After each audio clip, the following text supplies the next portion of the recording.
Hello everyone, कैसे हैं आप सब। मेरा नाम है आदित्य तिवारी। आज के इस वीडियो में हम लोग एक बहुत ही इंटरेस्टिंग स्ट्रैटेजी के बारे में बात करेंगे जिसका इस्तेमाल बहुत सारे इन्वेस्टर्स करते हैं और बहुत सारे ट्रेडर्स भी करते हैं। इस स्ट्रैटेजी का नाम है टॉप टू डाउन स्ट्रैटेजी। ठीक है, इसमें क्या होता है, इसमें हम बेसिकली तीन चीज़ पे फोकस करते हैं। पूरे के पूरे कंट्री का इकॉनमी, उस कंट्री के बेस्ट सेक्टर पे और फिर उस बेस्ट सेक्टर के बेस्ट स्टॉक पे। इस टॉप टू डाउन स्ट्रैटेजी में हम ज़्यादा समय भी नहीं लगता हमारा, इजीली हम रिसर्च भी कर लेते हैं और ये स्ट्रैटेजी ज़्यादातर प्रॉफिट भी दे जाता है।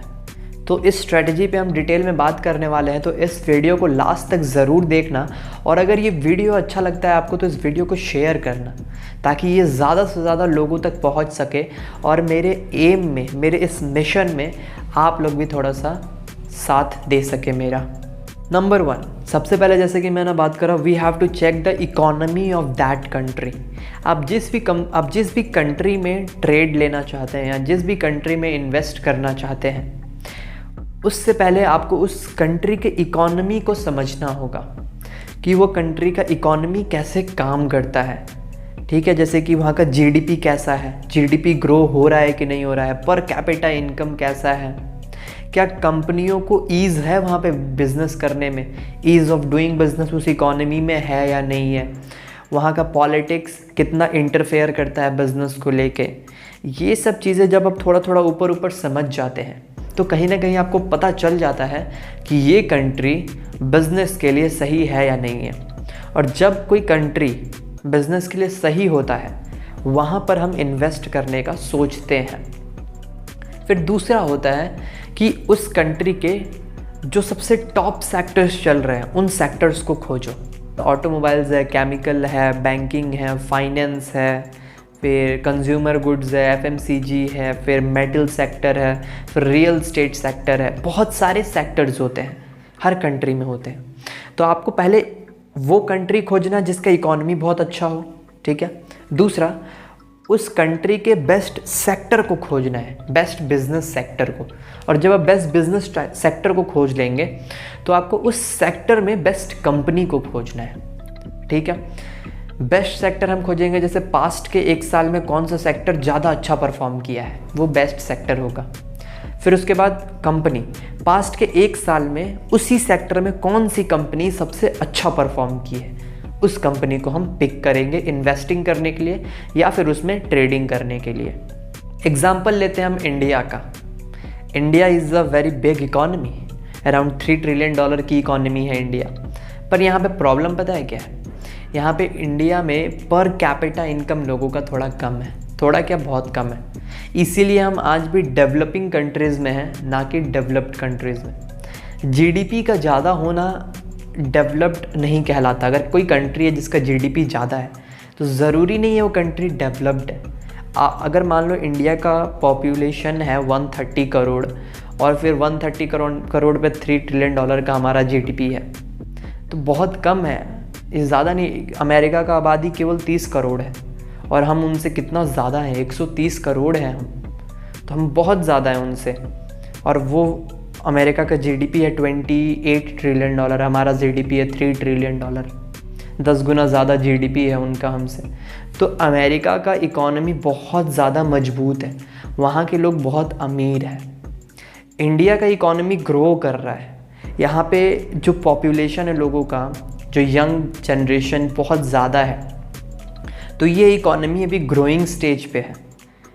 $3 ट्रिलियन की इकोनॉमी हो चुकी है और ये इकोनॉमी यहाँ से 10 गुना हो जानी चाहिए आने वाले 20 से 25 साल में, तब जाके इंडिया डेवलप्ड नेशंस में आएगा।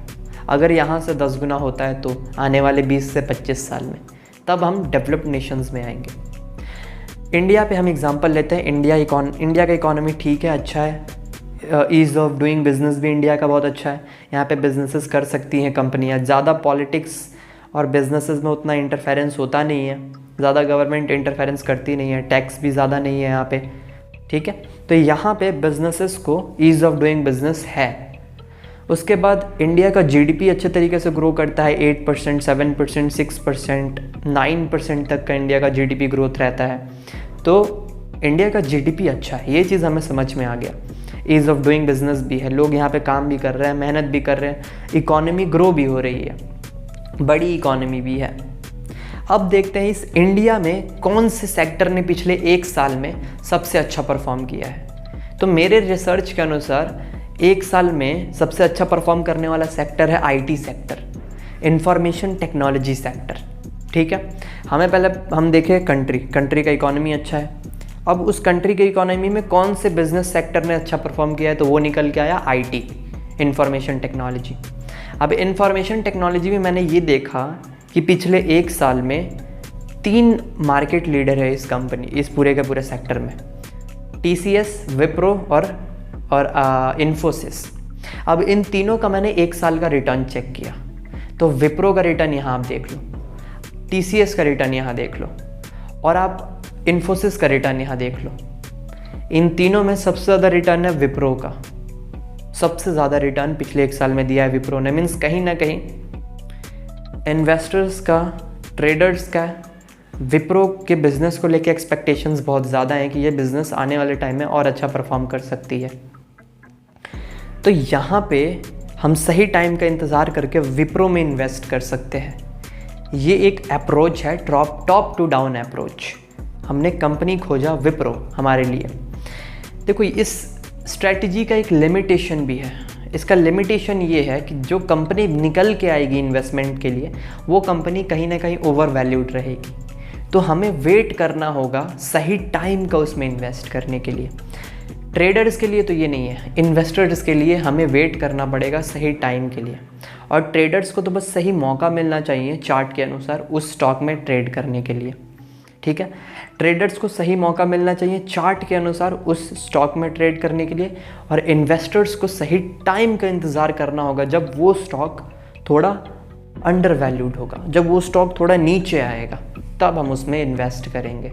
तो ये टॉप टू डाउन अप्रोच आप लोगों को कैसा लगा कमेंट बॉक्स में ज़रूर बताना, और इसको यूज़ ज़रूर करना। कंट्री का जीडीपी देखो, फिर उस कंट्री का बेस्ट सेक्टर देखो, फिर उस बेस्ट सेक्टर का बेस्ट स्टॉक पकड़ो और उसमें इन्वेस्ट करो।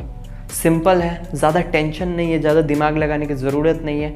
अच्छा रिटर्न भी मिलेगा, कोई दिक्कत होगा नहीं, क्योंकि वो कंपनी अच्छा परफॉर्म कर रही है, कहीं ना कहीं अच्छी होगी, तो अच्छी कंपनी आपको मिल जाएगी। अगर ये वीडियो आपको अच्छा लगा तो इस वीडियो को शेयर करो, ताकि आप मेरे इस मिशन में एक छोटे से हिस्सा बन सको। मेरा मिशन है कि मैं ज़्यादा से ज़्यादा लोगों को ये फाइनेंशियल एजुकेशन दे सकूं, ये स्टॉक मार्केट का नॉलेज दे सकूं, ताकि हमारे इंडिया के लोग डेवलप हो सके। तब ये इंडिया डेवलप होगा। जब आम जनता का इनकम बढ़ेगा तभी तो जीडीपी और बढ़ेगा ना। तो आम जनता का इनकम बढ़ना चाहिए, और स्टॉक मार्केट वो ज़रिया बन सकता है, फाइनेंशियल एजुकेशन वो करवा सकता है। Thank you.